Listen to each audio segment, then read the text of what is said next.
In today's video, I'm going to show you how to quickly insert pre-built tables here in Google Sheets. So these pre-built tables have been the recent addition here in Google Sheets, and they are a great addition that help you organize your data. Now, if you're starting with a blank spreadsheet, this pre-built tables will definitely help you start up. So where do you find these tables? You can find them here in Insert in the menu bar. If you click on that, here we have it. Select Tables right here and click on it.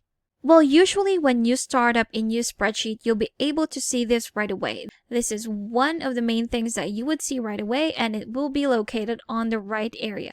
So as you'll see, as I hovered over these different type of tables, you already have a preview of what they're going to look like.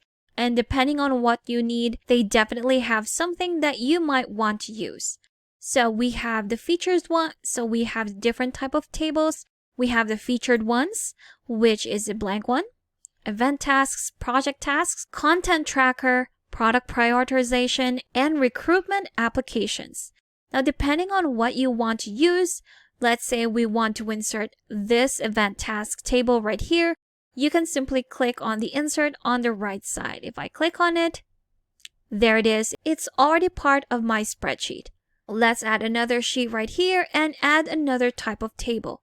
So other than the featured ones, we have event planning, customer relations, project management, travel planner, product roadmap, inventory management, recruitment, team planner, or marketing. Again, depending on what you're looking for, they definitely have something that you might want to use. And there you have it. So if you found the one that you want to use, let's say this one right here, just click on it and it will automatically be added to your spreadsheet.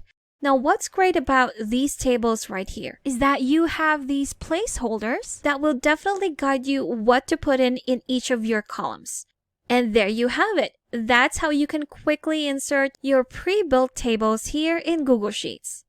Thank you for watching this quick tutorial. Make sure to subscribe for more helpful videos, and I will see you in the next one.